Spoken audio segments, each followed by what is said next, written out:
What's going on, guys? It's your boy Scrub here, back again with another video. Hope you guys are all having a great day. I know I am, and today I've got a story time I think you guys are going to enjoy. Basically, in one of the classes I had in high school, there was this kid that always wore camouflage, a whole military setup, and thought he was the toughest person on the planet. Only issue was he was a bit of a neckbeard and didn't really know what was up, and his thoughts on what to do when he gets in a fight included pooping himself, so little out there for sure. Regardless, I knew you guys would enjoy the story time about it, so that's what we're going to be doing today. So without further ado, let's get into it. Alright, so I had this class in high school that was, I don't really know if you could even consider it a class because we learned literally nothing, but basically we would be in the office and our job for an hour was to just do whatever the people in the office needed us to do. Take stuff to classrooms, get stuff from teachers, print things, copy things, that type of vibe. Basically like an assistant. But it was for the entire front end of the office, so in any hour there were 6 assistants. So it was me and 5 other people.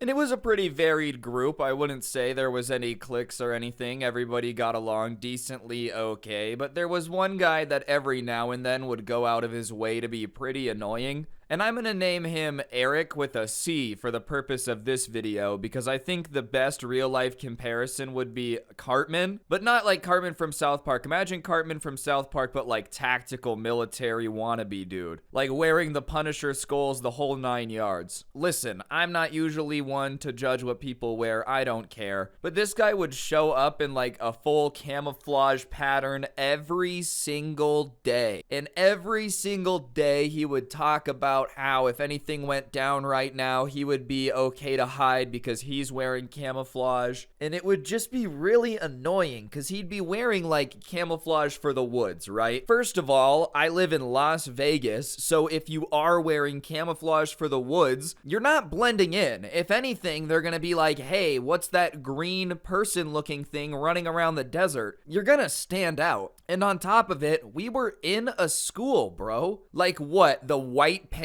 that we had in the office, you're gonna be pressed up against it in your green camouflage and just be invisible. And he would always talk about how he was a tactical mastermind because, he did a lot of strategy research, so he was an expert on it. And I don't care, people can be into what they're into, but one thing that's really annoying is when that's all that they talk about all the time. You would be like, oh yeah, I had a soccer game, and he would be like, oh, soccer has grass. Did I ever tell you that I have camouflage that blends in grass? Yeah, I'm a little bit of a tactical genius. I could probably take over a grass field if I had a platoon. And you're like, all right, bro, cool. Anyways, there was another dude who was one of the 6 people, and he was a very tough dude. He boxed, obviously not for the school. We didn't have a boxing team. That's a lawsuit waiting to happen. No, you don't understand, Mom. I got CTE in class. But he was a boxer, and he was pretty good, so he obviously knew how to fight. And him and Eric didn't really get along. They were the people that would argue the most, but Eric kind of just left him alone.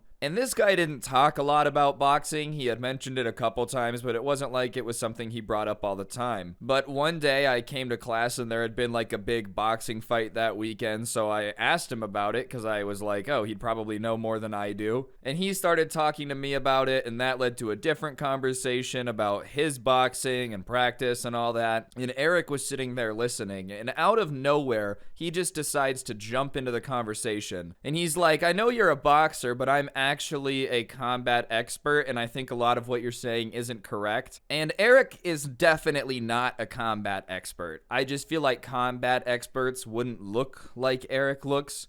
He looked like Cartman, but he proceeds to tell this guy, who is a boxer, that he has no clue what he's talking about when it comes to getting in a fight or the boxing match that we're talking about. Is it boxing match? I don't know what you would call it. It was a fight. You guys get what I'm saying. And obviously, this pisses off the boxer kid a little bit. And he's like, hey man, no offense, but I think you should shut up because you don't know anything about fighting. And Eric starts to be like, that's not true. I can tell you all the tactical responses that you should do in a fight, da-da-da-da-da. And I'm just kind of sitting there watching this, not involved in the argument. And the boxer says, okay, well, tell me what you would do. If I hit you right now, what would you do? And he's like, well, first of all, I would block the punch. Which, listen, anyone can say that, dude. Like, I feel like anyone, oh, if you tried to hit me right now, I'd 100% block it. Like, anyone can say that they would be able to block a punch, but it's not actually Mortal Kombat in real life. Like, if you've never been in a fight, if someone swings on you full speed, it's not easy to just, like, Teenage Mutant Ninja Turtles deflect that, especially if you're someone who's never been in a fight and the person hitting you is someone that's trained to hit people. Obviously, this kid wasn't a professional boxer, but I'm gonna venture out and say he would swing a little bit faster than the average bear, considering he's trained to swing a little bit faster than the average bear. But he's like, first of all, I would dodge it, and then once I had your fist in my hand, I would twist your arm around and pull you to the ground. And from there, I would maneuver my knee onto your back and pin you down. And he's explaining this like it's super easy to do, right? Like, I could take you, it's not even an issue. And the boxer kid is literally a little bit slack-jawed. Like, he can't believe that this kid is saying all this stuff, which it's hilarious. And then he goes, oh, okay, so that's what you would do in that situation. And Eric's like, yeah, that's what I would do. And he says, all right, let me give you a different one. Let's say somehow you don't block my punch and get me onto the ground, and I end up above you, like pinning you onto the ground. What would you do? And he goes, I know this is going to be a controversial opinion, but I think it would work in a fight. I would poop my pants. And I laugh because I think he's kidding, right? At this point, I'm like, oh, he's just trolling. This entire thing is a joke. That would make sense. Because there's no way you can do a tactical pooping of your pants. Like, I don't care, man. I don't think the Navy SEALs are out there like, Captain, I did a tactical dookie. I'm gonna need to change my diaper. Like, I don't think that's a tactical thing. And I also don't really understand what that would do in a fight. Like, yeah, I guess the person who's pinned you down would be grossed out that you crapped yourself, but they've already kind of won the fight because they've pinned you to the ground. And now it looks even worse because not only have you lost the fight, but you pooped yourself. So I just don't really understand. And neither did the boxer kid, because he's like, what? And he says he's not kidding. He's not kidding. That would be his real strategy, because chances are whoever has him pinned down would be so grossed out that they would get off of him. And at that point, it would enable him to do the rest of his strategy. And obviously, we needed to know what the rest of his strategy is. Because, okay, let's roll with his plan. Let's say, hypothetically, someone's beating the crap out of you. They've got you pinned to the ground. Hypothetically, you poop your pants. You know, just stick with me here. And they're like, oh my gosh, that is so disgusting. I don't want to be on you anymore. And they get up. Do you think that when you get up and start running at them to hit them again, that they're just going to be like so terrified of the fact that you pooped your pants that they're not going to defend themselves? Because if anything, I think they're going to be even more angry and trying to keep you away from them. Like, if now you've pooped your pants, I can't get pinned down by you. This is even worse. But whatever, obviously we asked him what the rest of his plan would be. If hypothetically that's how it went down and they were terrified of him. And he said that his next move would be something he saw on WWE. Which, listen, I'm not gonna sit here and say that I think WWE has no entertainment value. It is fake. If you're gonna argue with me about that, I don't even know that you have the brain cells to argue, but it's entertaining. I'll give you that. No, WWE is not fake. Yeah, all the wrestlers just end up trying to be actors, bro. No, nothing about the WWE lends itself to pretending to be something you're not. You really think they're smacking each other with chairs, dude? And I'm not saying they're not jacked. The Rock could throw me through a wall. But the WWE isn't real combat. Like, you can't take their moves, you know? But it is entertaining. I will say that. You can't tell me watching The Rock smack John Cena with a chair is not something you would kind of want to see. Sure, it's fake, but it can be entertaining. Anyways, he said he would use a move that he saw in the WWE that allows him to pick up the person and slam them over his knee. And I'm not sure what the move is called. There was a name for it. I'm not like a giant WWE guy. I don't watch it on a regular basis, but you guys get what I'm saying. It was like one of the moves where he would basically lift you up and Mortal Kombat finish you over his knee. And I don't necessarily know if he was just trying to fatality everyone that he got into a fight with, but I also had to question if he could actually lift up anyone. I'm not gonna shame him because, like, hey, I'm like a stick bug, bro. I'm not in great shape. But Eric was not necessarily in the shape where you would think he'd be able to lift up somebody and like pull them above his head and then slam them down. I don't know how strong he was. I never saw the dude lift any weights. But I'm just saying, I think you would have to be in exceptional shape to be able to just pick up anyone and lift them up above your head. Like, you've got to be really strong to do that. I'm sure you've got to be, I don't know about a bodybuilder, but you definitely got to be in better shape than any of us are. And at that point, the boxer is like, okay, sorry, I guess that's a fair plan. And he kind of laughs because he's like, I'm not even going to continue this discussion. But whatever. The conversation kind of ends. We go about our business doing the office aids stuff. And eventually, class ends, we go about our business, and I basically forget the conversation. I mean, if somebody said, who was the person that you met that was the most delusional about how tough they are, I would remember it. But it wasn't like on a daily basis. Every time I saw this dude, I remembered the story. But about a week later, there was a situation where me, the boxer, and Eric all were out by like the dock, and we were helping unload a bunch of paper. It might have been like labels. I don't know. It was some office supplies, but the boxes were heavy. And we're obviously taking the boxes off the truck onto like the dock thing where they drop off the deliveries. And Eric is being useless. Like, he just can't really lift up any of the boxes. And no one's saying anything because we don't really care. Like, he is moving them one at a time, but he's having to, like, take 2 steps, put it down. Take 2 steps, put it down. And listen, they're heavy. I'm, like, picking up one, walking it, putting it down. But they're not insanely heavy. I wasn't having to stop in the 10 feet in between picking it up and taking it off the truck. But the boxer kid is in better shape than us, so he's lifting up, like, 2 of them at a time, walking them out, no problem. But by the time we're getting to the end of the truck, obviously, he's gotten a little bit more tired than he was at the start, so he's only carrying one at a time. And Eric has probably only unloaded like 10 boxes at this point, and the boxer kid has probably done like 40, 50 of them. And for some reason, Eric decides to make a comment and says, oh, slowing down? Not so tough, are you? Because he's only carrying one now. And the boxer kid is like, excuse me? And he says, oh, yeah, you were trying to show off and show how tough you are earlier by carrying 2 at a time, but you couldn't do it the whole time because you're weak. You're not as tough as you thought you were, huh?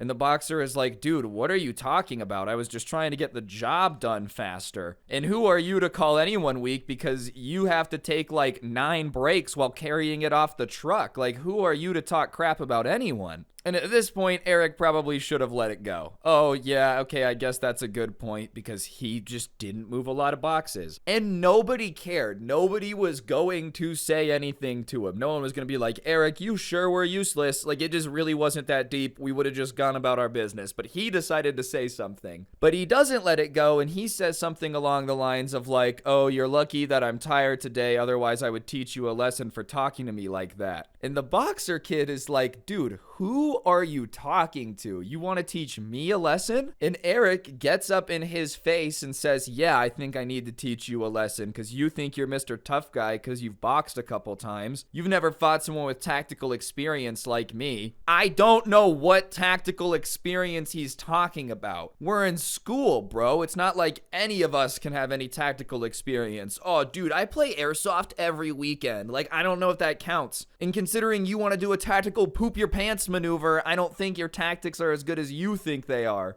I'm glad I've gathered the Department of Defense here today. Gentlemen, I know many of you are 5-star generals that have done combat tours of duty. I've never done any of that, but I did pass the 9th grade. What I can tell you is that we should train every single U.S. military personnel to collectively poop their pants. It will scare off the enemy. And the generals are like, how did you get into the Pentagon? Get this kid out of here. What is he talking about? And the boxer is not really loving this, and he says, get out of my face, otherwise I'm going to teach you a lesson. And Eric at that point makes probably the biggest mistake he can make and shoves him, which at that point, all bets are off. If you shove somebody, you have started the fight. And ding, ding, ding, round 1 begins. And it only was 1 round because the boxer shoves him back and says, you don't want to do that. Eric reaches back to swing. And before he even throws the punch, the boxer throws a nasty jab, dude, with the speed of Lightning McQueen. Speed. I am speed. And hits Eric like right on the chin. Eric's head snaps back, dude, like the elastic rubber bands that people use to work out. Like, you see the videos where people put it on their foot and pull and it snaps back and hits him in the face. Like, that's how hard his head snaps back. And as soon as he realizes he's been hit in the face, Mr. Tough Guy, Mr. Tactical, doesn't do any WWE maneuver, lift him up, spin him above his head to the point where he's like reaching helicopter blades level of speed and then throw him up into the air so he flies up and flies away forever. No, he puts his hands up and goes, I'm done, I'm done, I'm done, and walks away. And listen, if I got hit in the face that hard, I probably would have the same reaction. I'm not saying that I'm tough. I don't want anyone to think that this story time is me saying, oh, I'm cool. If I got punched in the face as hard as he got punched in the face, I would have been done too. The only difference is I wasn't walking around being like, yeah, my tactical fighting style means that I can take anyone in combat, all right? And I would have never tried to swing on the dude that's trained how to fight because I realized that, like, I probably don't win this one because I don't have any training. But the boxer says, like, yeah, that's what I thought. I knew you were done. You can't fight. And Eric is like,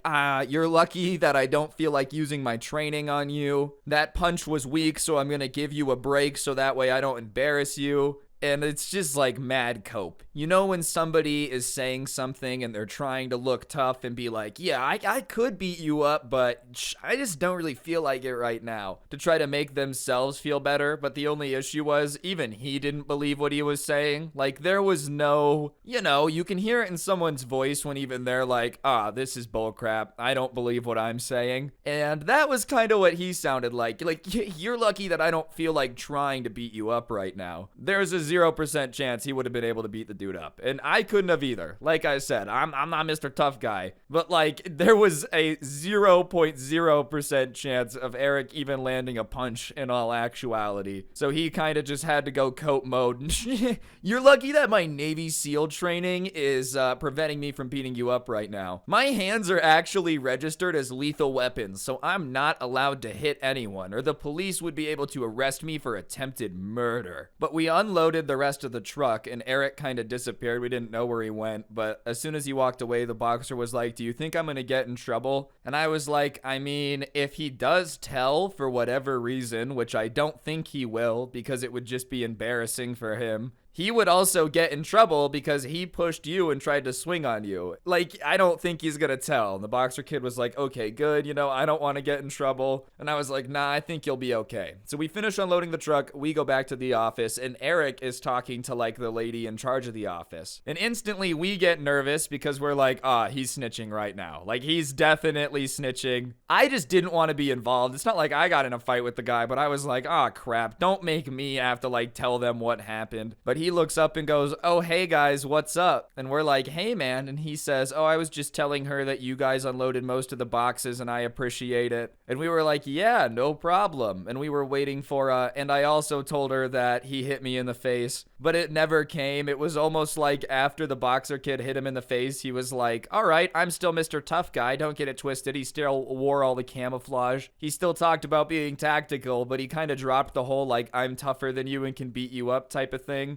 And listen, I didn't hit him in the face. I don't know why he dropped it with me, but I never brought it up again with him either, just because he had gotten cooler. Like, he had kind of stopped trying to be Mr. Tough Guy. So there was no reason to remind him of that time. And the boxer dude, I guess, had punched enough people in the face where he didn't really need to go around bragging about it either, because he kind of dropped it and didn't mention it. And sure, he was still kind of annoying sometimes, but his annoyingness dropped by like a solid 95% after that. I don't know what you can take away from that. Maybe sometimes people should get punched in the face. That's a joke. Don't hit people, guys. Come on. Don't do that. I'm not trying to get demonetized. I can never recommend hitting anyone. Don't do it. It's not nice. Now that Susan's not listening, though, it was definitely pretty funny to see. Just because, like, he had been talking crap for so long, and he had so many chances to walk away, and he just wouldn't do it. I also would not recommend the tactical pooping yourself tactic. I'm just very grateful he didn't do that. We probably would have had to tell the teachers at that point. Like, if he did, for whatever reason, decide to go through with that. After he got punched in the face, we just hear like,